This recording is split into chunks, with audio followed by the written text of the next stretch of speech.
La Sin-Bin. Donc la Sin-Bin, il y a quelques changements sur la Sin-Bin. C'est déjà l'endroit où va se positionner le joueur exclu. Le joueur exclu va se positionner dans l'une des deux boîtes d'exclusion temporaire. Donc si on prend une équipe qui attaque dans ce sens-là, la personne exclue va venir se placer dans l'une de ces deux boîtes-là. Mais il ne va pas se placer dans n'importe quelle des deux boîtes. Il va aller dans celle qui est la plus proche de sa zone de remplacement. Pourquoi? Parce qu'il est maintenant précisé que quand la Sin-Bin est terminée, le joueur doit forcément rentrer dans le terrain par la zone de remplacement. C'est-à-dire qu'il doit repasser par la zone de remplacement avant de pouvoir reprendre le terrain. D'accord? Donc c'est important. Dans la V4, on se plaçait au milieu, derrière la ligne de ballon mort attaqué.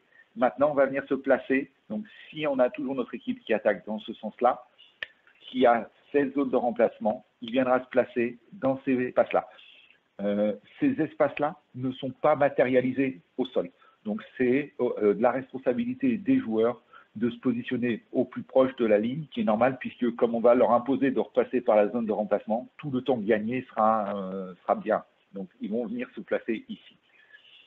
Deuxième changement sur la Sin-Bin, troisième même, la durée de la Sin-Bin. La durée de la Sin-Bin est maintenant fixe et c'est 4 possessions terminées, 4 possessions complètes. C'est-à-dire que une possession, c'est un changement de l'équipe en possession. L'équipe A a le ballon au début de la Sin-Bin, va faire ses 6 touchés, l'équipe B récupère le ballon, c'est une possession. S'il y a des pénalités, s'il y a une remise à zéro du compteur, la possession n'est pas terminée, elle continue.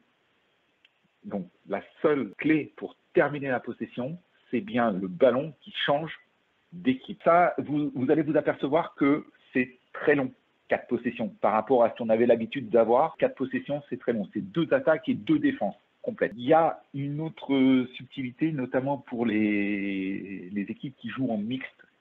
Les joueurs qui sont en Sin-Bin comptent dans le ratio de mixité.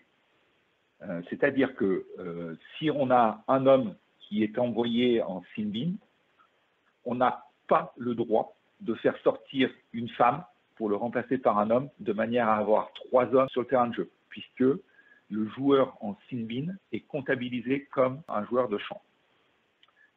Donc ça, c'est plus possible dans la V5. Ça, c'est la Sin-Bin, je rappelle, on va se placer dans la zone d'exclusion temporaire la plus proche de sa zone de remplacement côté de la ligne de ballon mort attaqué. On doit repasser par la zone de remplacement avant de rentrer en jeu. La durée, c'est 4 possessions, c'est-à-dire 2 attaques, 2 défenses complètes.